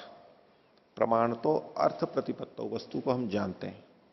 तो वस्तुएं बहुत सारी हैं, क्रियाएं आदि हैं, लेकिन उसको समझने के लिए 4 भागों में बांटा जा सकता है। जितनी भी चीजें हैं उसको 4 भागों में बांटा सकता है। इसके लिए उन्होंने कहा आगे, अर्थस्तु, ये जो अर्थ है वो क्या है? सुखम सुख हेतुश्च। एक तो सुख, और एक सुख का हेतु मतलब कारण, साधन। सुख और सुख का साधन, सुख के प्राप्ति के जितने भी उपाय हैं, कोई वस्तु हो, कोई क्रिया हो, जो भी हो, व्यक्ति हो, गुण हो, सुख और सुख का साधन, ये अर्थ के अंतर्गत आए। और दूसरा कहा दुखम दुख हेतुश्च, दुख और दुख के जितने भी कारण हैं, ये जितनी भी चीजें हैं वो इन चार वर्गों में आएगी। संसार की कितनी भी वस्तुएं हैं, इसको अगर हम देखना चाहें तो चार भागों में बांट सकते हैं, सुख और सुख का कारण या उपाय, और दुख और दुख का कारण साधन, इन चार के अंतर्गत ही सब कुछ आती है। और यही सब अर्थ के अंतर्गत आ गया। तो ज्ञान के प्रमाणों के द्वारा हमें इन्हीं चीजों को जानना है कि क्या सुख है और उस सुख की प्राप्ति का उपाय क्या है, और क्या दुख है जो हमारे जीवन में है, उस दुख को हटाने का क्या उपाय है। इन चार पे केंद्रित है ये सारा। और ये तो दर्शन में इन्होंने बताया। और दर्शन को आप एक बार छोड़ भी दीजिए, दुनिया का कोई भी व्यक्ति, कोई भी मनुष्य इसी चारों के ऊपर ही तो घूम रहा है। उनके जितनी क्रियाएं हैं उन सबको इन चार ही भागों में बांट सकते हैं। वो सुख और सुख के साधनों को पाने के लिए लगा हुआ है, सुबह से शाम तक, चाहे नौकरी करता है, धन कमाता है, लोगों से मिलता है, इत्यादि कुछ भी करता है। और दुख के कारणों को हटाने में लगा हुआ है। सारी गतिविधि, इतना हम काम करते हैं बचपन से लेके अब तक, दिन भर इतने लोग सतत कितनी गतिविधियां कर रहे हैं, वो सब इन चारों पे ही केंद्रित है। भौतिक व्यक्ति भी इन्हीं पे केंद्रित है और आध्यात्मिक व्यक्ति भी इन्हीं पे केंद्रित है। मूलतः भौतिक व्यक्ति, सांसारिक व्यक्ति और आध्यात्मिक व्यक्ति अलग अलग नहीं है, क्योंकि आत्मा सबकी एक जैसी है। मूलतः हम सब एक जैसे हैं, इसलिए इन्हीं चारों को लेकर के सब क्रियाएं कर रहे हैं। अंतर क्या है कि कोई किसी को सुख और सुख का साधन मान रहा है तो उस तरफ बढ़ गया, कोई दूसरे को सुख और सुख का साधन मान रहा है तो वो उस तरफ बढ़ गया। अंतर ज्ञान का है कि किसने किसको सुख और सुख का साधन माना है, उसके अनुसार वो गति करेगा, और किसने किसको दुख और दुख का कारण माना है, उससे वो हटेगा, दूर हटेगा। बस वो ज्ञान का ही अंतर है। तो अध्यात्म हो चाहे भौतिकवाद हो, उन दोनों में अंतर का कारण ज्ञान है। बाकी जो प्रवृत्तियां हैं सारी वो एक जैसी हैं, इन्हीं चारों के पीछे सब भागते हैं। आध्यात्मिक व्यक्ति ये नहीं कहे कि मेरे को सुख नहीं चाहिए। आध्यात्मिक व्यक्ति भी सुख के लिए ही तो अध्यात्म में आया है। आध्यात्मिक व्यक्ति जी नहीं, मेरे को तो दुख से कोई लेना देना नहीं, मैं तो दुख से, सुख और दुख मेरे लिए तो समान है, ऐसा नहीं है। जैसे लौकिक व्यक्ति दुख को नहीं चाहता है, ये आध्यात्मिक व्यक्ति भी जो संसार को छोड़ रहा है वो किस लिए छोड़ रहा है? दुख से बचने के लिए। उसको वहां पर दुख दिखाई देने लग रहा है, दुख के कारण से उसको छोड़ रहा है। तो सुख को सुख समझा जाता है, दुख को दुख समझा जाता है, ये तो करना ही होता है, विवेक रूप से समझना होता है। ये हानिकारक है, ये लाभदायक है। हाँ, अविद्याजन्य जो हम सुख ले लेते हैं या दुख ले लेते हैं, उससे तो हमें बचना ही होता है। अतिरंजित कर देते हैं, उससे तो हमें बचना होता है। तो ये जो चार अर्थ हैं, अर्थ क्या है? सुख सुख का हेतु और दुख दुख का हेतु, ये सब में विद्यमान रहते हैं। तो आगे देखिए, और खोल रहे हैं हम कि सो एवं प्रमाणार्थो, ये जो प्रमाणों का अर्थ है, यानी प्रमाणों का जो विषय है, ये जो चार बताए, ये अपरिसंख्येय, इसकी कोई संख्या नहीं है, इसकी संख्या में बांधा नहीं जा सकता। हम कहें कि सुख कितने तरह का होता है, कोई बांध नहीं सकते। सुख की मात्रा कम या अधिक कितनी होती है, बांध नहीं सकते, बहुत तरह के हैं। और सुख के जो साधन हैं, हेतु हैं, वो भी बहुत तरह के हैं। हर व्यक्ति का सुख अलग है, सुख के साधन अलग हैं। मनुष्यों का सुख और सुख के साधन अलग हैं, मनुष्यों में भी भेद है। पशु पक्षियों के सुख और सुख के साधन अलग हैं। जो हमारे सुख और सुख के साधन है, उनके वो सुख और सुख के साधन नहीं है, अंतर होता है। तो इसलिए कहा कि ये जो प्रमाणों का अर्थ है, ये अपरिसंख्य है। ये बात दुख और दुख के हेतु पे भी लगेगी। क्यों? प्राणभृत भेदस्य अपरिसंख्येयत्वात्, प्राणभृत, प्राण को जो धारण करने वाले हैं, जीव हैं, उनके अपरिसंख्येय होने से। एक तो प्रजाति जाति की दृष्टि से बहुत विविधता है, और दूसरा एक एक जाति प्रजाति में भी बहुत अधिक लोग हैं, बहुत अधिक व्यक्ति हैं। इनके भेद के कारण से सबके सुख और सुख के हेतु और दुख के हेतु अपनी अपनी समझ से अलग अलग हैं। आगे कहते हैं अर्थवती च प्रमाणे, जब प्रमाण सार्थक हो जाता है। पीछे इन्होंने वार्तिक कैसे शुरू किया था? प्रमाण तो अर्थ प्रतिपत्तौ प्रवृत्ति सामर्थ्यात अर्थवत प्रमाणम, प्रमाण सार्थक हो गया। कैसे? कि जो हमने जाना था वो मिल गया, हमारे को उचित हो गया। तो बोले जब प्रमाण सार्थक हो जाएगा, अर्थवती च प्रमाणे, प्रमाण के सार्थक हो जाने पर प्रमाता प्रमेयम प्रमेति इति अर्थवंती भवंती, बाकी तीन प्रमाता प्रमेय और प्रमिति ये भी सार्थक हो जाते हैं। अब इन शब्दों को समझ लेते हैं थोड़ा। तो प्रमाण तो स्पष्ट हो ही गया कि जिसके द्वारा जाना जाता है उसको कहते हैं प्रमाण। दूसरा है प्रमाता। प्रमाता का मतलब है जो जानने वाला है, ज्ञाता। प्रमाता मतलब ज्ञाता। कुछ नए शब्द हैं नए व्यक्तियों के लिए, थोड़े दिन में परिचित हो जाएंगे। तो प्रमाण जिससे जाना जाता है और जो जानने वाला है उसको कहते हैं प्रमाता, ज्ञाता। तीसरा शब्द है प्रमेय। जिसको जाना जाता है वो प्रमेय कहलाता है। प्रमाण के द्वारा जिसको जाना जाता है वो प्रमेय कहलाता है। प्रमाता यानी जानने वाला प्रमाण के माध्यम से किसी न किसी चीज को जानता है, द्रव्य गुण कर्म को। तो जिसको जानता है वो प्रमेय कहलाता है। प्रमाण, प्रमाता और प्रमेय। और तीसरा शब्द है प्रमिति। प्रमिति का मतलब है ज्ञान। इसके लिए प्रमा शब्द का भी प्रयोग किया जाता है। प्रमा, ज्ञान। कि जानने वाले ने प्रमाण के माध्यम से किसी वस्तु को जाना, तो ज्ञान भी तो है वहां पर। ज्ञान जो हुआ उसको प्रमाण के माध्यम से वस्तु का ज्ञान हुआ, जो ज्ञान हुआ वो प्रमिति या प्रमा कहलाता है। तो यहां पंक्ति में कहना क्या चाहते हैं कि अर्थवती च प्रमाण, यदि प्रमाण सार्थक हो गया है तब प्रमाता, प्रमाता भी सार्थक हो जाता है। प्रमाण सार्थक हो गया तो प्रमाता भी सार्थक है, सफल है। और प्रमेय भी सार्थक हो गया, वस्तु जो है वो भी सार्थक हो जाएगी, क्योंकि हम उसका उपयोग करेंगे या उसको हटा देंगे, जैसा भी करना है। और ज्ञान भी सार्थक हो जाएगा, वो भी ठीक है। यानी अगर प्रमाण ठीक है, हमें सिद्ध हो गया कि ये प्रमाण ठीक है, तो भाई जिसने इस प्रमाण का प्रयोग किया प्रमाता है वो भी ठीक था, और जो वस्तु थी वो भी सार्थक हो गई, वो है वहां पर, और जो ज्ञान है वो भी ठीक है। अर्थात प्रमाण के सार्थक होने पर प्रमाता, प्रमेय और प्रमिति ये भी सार्थक हो जाते हैं, ये भी सफल हो जाते हैं। तो इसलिए एक तरह से क्या कहना चाहते हैं कि प्रमाण की सफलता, सार्थकता सबसे महत्वपूर्ण है। इसको दूसरे शब्दों में कहिए कि यदि प्रमाण ही ठीक नहीं हो पाया तो हम क्या कहेंगे? प्रमाता भी सार्थक नहीं हुआ, वो प्रमाण का प्रयोग ही नहीं कर पाया, वो भी व्यर्थ हो गया। और जो वस्तु है उसका भी ज्ञान नहीं हो पाया, वस्तु भी गई, उसका क्या ज्ञान ही नहीं हुआ, तो क्या है, पता ही नहीं लगेगा उसकी क्या सार्थकता है। उसका अस्तित्व ही हमें पता नहीं है या नहीं है, उसकी क्या सार्थकता होगी। और जो जाना है वो भी व्यर्थ है, सार्थक ही नहीं होगा। तो प्रमाण के सार्थक होने पर बाकी तीन भी सार्थक हो जाते हैं। वैसे अगर यूं देखें तो इन चार में से किसी एक को हटा दीजिए, एक को हटा देंगे तो बाकी तीनों व्यर्थ हो जाएंगे। प्रमाण को हटा दीजिए तो प्रमाण ही नहीं है, तो प्रमाता भी क्या होगा, उसको कहेंगे क्या ये प्रमाता है? प्रमाण का ही प्रयोग नहीं किया, प्रमाता क्या कहलाएगा?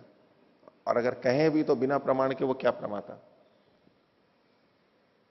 और यदि प्रमाण नहीं है तो जो प्रमेय है वो भी व्यर्थ है। जैसे कि यदि हम कान से सुन नहीं सकते तो हमारे लिए जितने भी शब्द हैं वो व्यर्थ हैं। अगर हम आंख से देख नहीं सकते तो जितना रंग रूप है वो हमारे लिए व्यर्थ है। अगर हमारी जीभ से रस नहीं आता है, स्वाद नहीं ले सकते तो जितने भी मधुर आदि रस हैं वो हमारे लिए व्यर्थ हैं। और यही बात गंध और स्पर्श के लिए भी लागू होगी। तो इन चार में से यदि प्रमाण नहीं है तो बाकी सब व्यर्थ है, कोई भी एक हो। प्रमाता नहीं है तो भले ही प्रमाण हो और वस्तु हो और ज्ञान कुछ भी हो दुनिया में, वो जानने वाला ही नहीं है तो कैसा व्यर्थ है उसका। और प्रमाण भी हो और प्रमाता भी हो, लेकिन वस्तु नहीं हो, प्रमेय नहीं हो, तो क्या होगा? तो भी कुछ नहीं है। और चलो प्रमाण भी है, प्रमाता भी है, वस्तु भी है, लेकिन ज्ञान नहीं हुआ, उत्पन्न नहीं हुआ, तो क्या हुआ? वो भी व्यर्थ है। तो चारों की आवश्यकता है। तो जब यहां पर प्रमाणों की चर्चा है तो प्रमाता, प्रमेय और प्रमिति ये भी आएंगे, लेकिन यहां प्रमाण की मुख्य चर्चा है इस दर्शन के अंतर्गत। तो इसलिए इन्होंने कहा कि अर्थवती च प्रमाण, इनमें प्रमाण ही मुख्य है और वही यहां का विषय है। ये तीनों भी सार्थक हो जाते हैं। क्यों ऐसा होता है अकस्मात? तो उसके लिए इन्होंने हेतु दिया, अन्यतम अपाये अर्थस्य अनुपपत्ते है। एक के हट जाने पर, अभी इसको प्रमाण के संदर्भ में देखिए, केवल जो मैं पीछे बोल रहा था कि अगर प्रमाण नहीं है, अन्यतम के हटने पर, अन्यतम मतलब किसी एक के, इसी किसी एक में कौन सा? प्रमाण को लीजिए। अन्यतम के अपाय होने पर अर्थस्य अनुपपत्ते, अर्थ की यानी सुख सुख का हेतु, दुख दुख का कारण, ये जो अर्थ है इनका ज्ञान, अर्थ विषय का ज्ञान हो ही नहीं सकता है। एक के हटने पर ज्ञान ही नहीं होगा, अर्थ की अनुपपत्ति होगी। इसलिए प्रमाण सबसे मुख्य है। लेकिन इस पंक्ति का अर्थ हम अन्यतम अपाय से वो भी कर सकते हैं जो पीछे मैं बता ही रहा था कि इन चारों में से कोई भी एक हट जाएगा तो अर्थ की उपपत्ति सिद्धि नहीं हो पाएगी। तो यहां जो ये चारों शब्द कहे इन्होंने, प्रमाण, प्रमाता, प्रमेय और प्रमिति, इसी को अब खोल करके बता रहे हैं, स्वयं भी बता रहे हैं।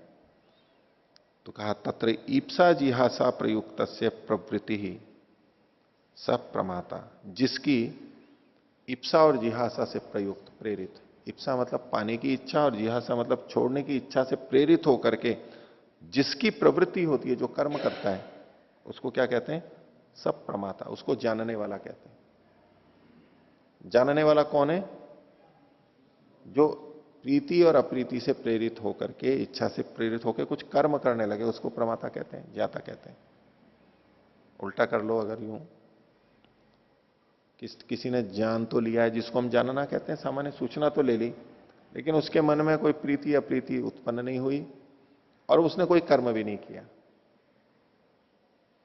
तो ज्ञाता कहां से होगा? एक तरह से कहते हैं कि उसने जान लिया, लेकिन वो वास्तव में ज्ञाता नहीं है। क्योंकि जो जानने वाला है, तो ज्ञान तो उसको प्रवृत्त करवा ही देगा, ज्ञान तो उसको प्रवृत्त करवा ही देगा, क्योंकि ज्ञान के आते ही इप्सा और जिहासा आ ही जाएंगे। अगर ठीक तरह जाना है, इप्सा जिहासा आ ही जाएगा, और इप्सा जिहासा आ गया तो प्रवृत्ति हो ही जाएगी। तो जब हम ये कहते हैं कि हमने जान तो लिया लेकिन कर्म नहीं है हमारा, तो उसका मतलब है कि हमने अभी जाना ही नहीं है ठीक तरह से। क्रिया क्यों नहीं हो रही है? क्योंकि हमारी इच्छा अनिच्छा उत्पन्न नहीं हो पाई। हम क्या कि नहीं, इच्छा ही नहीं हो रही, करने की इच्छा ही नहीं हो रही। जान लिया तब तो इच्छा पैदा कर देगा वो। हाँ, रुग्णता आदि असमर्थता है, वो एक अलग बात है, बाधक कारण, नहीं तो हम करेंगे उसको। और ऐसी छोड़ने की चीज है, हम छोड़ नहीं पा रहे हैं, इसका मतलब है कि हमने अभी उसको जाना ही नहीं है ठीक तरह से। तो इन्होंने देखो प्रमाता की क्या लक्षण किया, जिसकी इप्सा जिहासा से प्रयुक्त प्रवृत्ति होती है, प्रवृत्ति होती है, उसे प्रमाता कहते हैं, तो वो जानने वाला है। आगे, स ये न अर्थम प्रमिणोति तत्प्रमाणम, वो प्रमाता जिसके द्वारा वस्तु को जानता है, जिसके द्वारा, उसको प्रमाण कहते हैं, तत्प्रमाण। आगे, यो अर्थ प्रमीयते तत्प्रमेयम, जिस वस्तु को जाना जाता है उसको प्रमेय कहते हैं। और यत अर्थ विज्ञानम, जो उस वस्तु का ज्ञान है, समझ है, बोध है, उसको प्रमिति, सा प्रमिति, उसे प्रमिति कहते हैं। चतस्त्रीषु चैवम विधासु अर्थ तत्व परिसमाप्यते, इन चार विधाओं में, प्रमाण, प्रमेय, प्रमाता और प्रमिति, इन चारों में ये अर्थ तत्व, अर्थ तत्व मतलब जितना भी ये यहां का विषय है, वो परिसमाप्यते, समाप्त हो जाता है, यानी पूर्ण हो जाता है।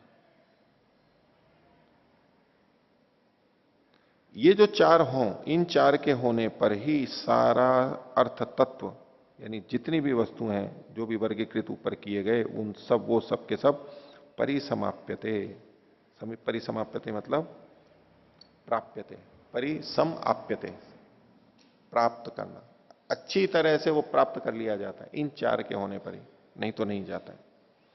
तो इन्होंने एक शब्द कहा है यहां पर, अर्थ तत्वम। तत्व, सारा का सारा तत्व जान लिया जाता है। बोलिए तत्व क्या चीज है? किसी शब्द को बोलते हैं ये तो फिर उसको खोल भी देते हैं, इसका मतलब क्या है, हमारा इसका मतलब क्या है कहने का। तो किम पुनः तत्वम, ये तत्व क्या है, तत्व किसे कहते हो, तो उसके लिए आप खोल रहे हैं। अब जो आगे कह रहे हैं ये वार्तिक है। हमने शुरुआत की थी प्रमाण तो अर्थ प्रतिपत्तौ, ये वार्तिक था। फिर सारा भाष्य चलते चलते ये तत्व क्या है, तो तत्व को बताने के लिए पहले वार्तिक बोल रहे हैं और फिर उसकी व्याख्या करेंगे। तो सतश्च सद्भावो असतश्च असद्भाव, ये इतना अंश वार्तिक है। क्या है तत्व? सतश्च, जो विद्यमान है, सत मतलब जिसकी सत्ता है, विद्यमानता है, उसका सद्भाव, उसका सत रूप में होना, हमें पता हो कि यह जो है उसका होना हमारे को पता लगे। और असतश्च असद्भाव, जो नहीं है उसका न होनापन हमें पता लगता है, इसको तत्व कहते हैं। दूसरे शब्दों में जो जैसा है उसको वैसा जानना, जो है तो है जानना, न है तो न जानना।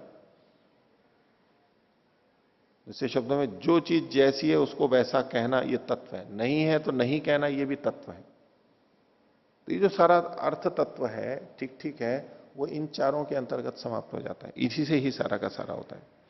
तो सतश्च सद्भावो असतश्च असद्भाव, इसी को अब आगे खोल रहे हैं। ये तो वार्तिक था, अब भाष्यकार खोल रहे हैं। सत सदिति गृह्यमाणम यथाभूतम अविपरीतम तत्वम भवति। इसमें देखो पहले लिखा है सत, सत सदिति एक साथ लिखा हुआ है, इसमें सत को थोड़ा अलग कीजिए। सत सदिति, इसको विपरीत अल्प विराम में ले लीजिए, इन्वर्टेड कॉमा में। सत मतलब जो विद्यमान है, वो सदिति गृह्यमाणम, ये है ऐसा जाना जाता हुआ, जो है वो है इस रूप में जब जाना जाता है।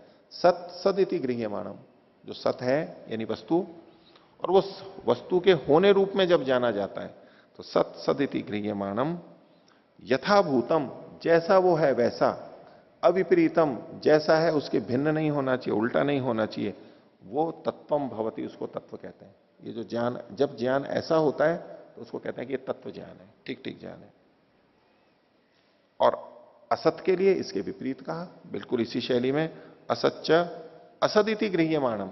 असत्य, असत किसे कहते हैं? जो चीज नहीं है वो असदिति, नहीं है ऐसी जब जानी जाती है, जो नहीं है वो नहीं के रूप में जानी जाती है। असत असदिति गृह्यमाणम यथाभूतम, जैसी वो है वैसी, अविपरीतम, जो कि विपरीत उल्टी नहीं है, वो तत्वम भवति, उसे तत्व कहते हैं। तो तत्व का मतलब क्या हुआ? जो चीज जैसी है उसको वैसा जानना, इसी को विद्या और इसी को सत्य कहते हैं। अब यहां पर एक प्रश्न खड़ा होता है कि प्रमाणों के द्वारा किसको जानते हैं हम? वस्तुओं को जानते हैं, प्रमेयों को जानते हैं। तो प्रमाणों के द्वारा जो है उसी को तो जानते हैं हम। आपने तत्व की परिभाषा करते हुए सत को सत जानना और असत को असत जानना ये कह दिया, तो जो है ही नहीं उसको प्रमाणों से कैसे जानेंगे? जैसे कि नेत्र हैं, नेत्र से हम वस्तु को देखते हैं, तो नेत्र से उसी को तो देखेंगे जो होगी, तो सत को ही तो जानेंगे नेत्र से। जो है ही नहीं वो आंखों से कैसे दिखाई देगी? तो जो असत है उसका ज्ञान तो नेत्र से, प्रमाणों से हो ही नहीं सकता है। आपने तो तत्व के अंदर सत और असत दोनों की बात लिख दी। तो इस चर्चा को चलाते हुए आगे कहते हैं, कथम उत्तर से प्रमाणे न उपलब्धि रीति। उत्तर मतलब है असत, बाद वाला। सत पहले था, असत बाद में था, तो जो बाद वाला है असत, उसकी कैसे प्रमाण से उपलब्धि होती है, प्रमाण से कैसे जाना जाता है? तो उसका उत्तर दे रहे हैं, सती उपलभ्यमाने तद अनुपलब्धे है प्रदीपवत। ये जो इतना अंश है ये फिर वार्तिक है। देखिए इसके अक्षर थोड़े पतले हैं और तिरछे हैं। सती उपलभ्यमाने तद अनुपलब्धे है प्रदीपवत।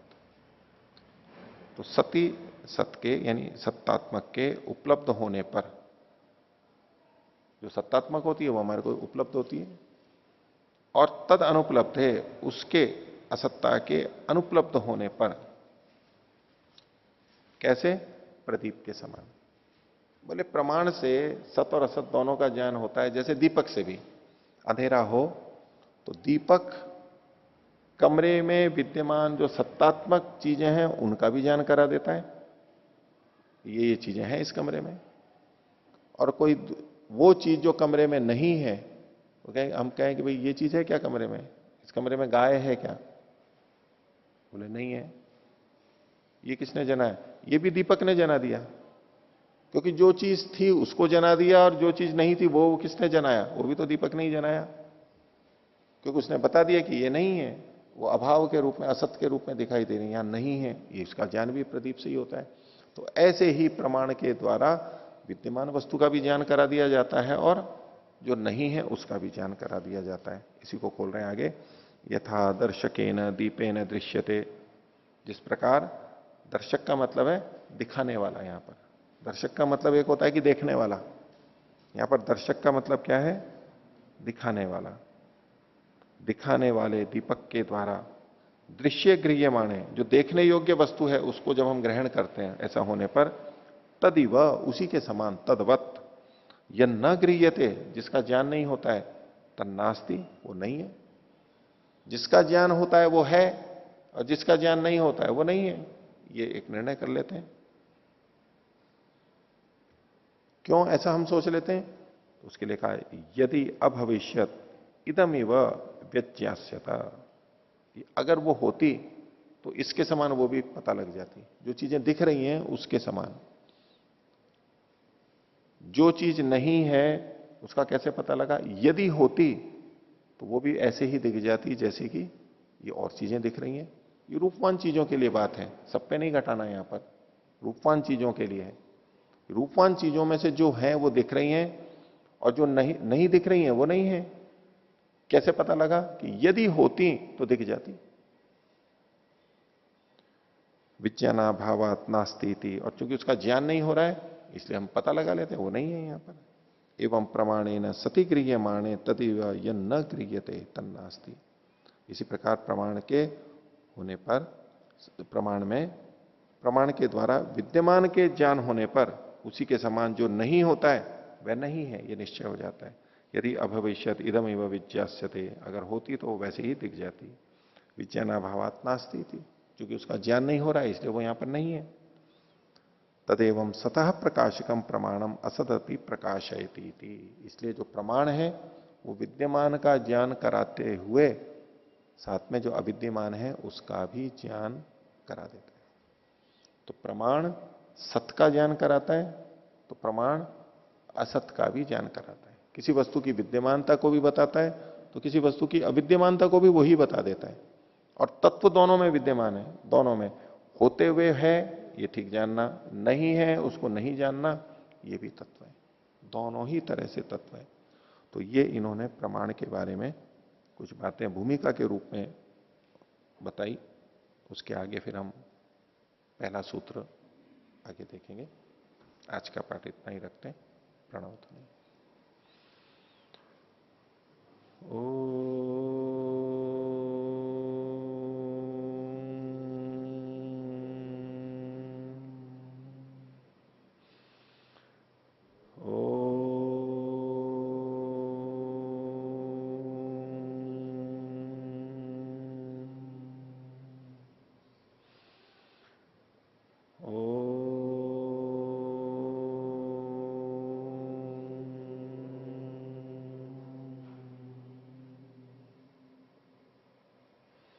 सभी को सादर अभिवादन। ओम शुभ।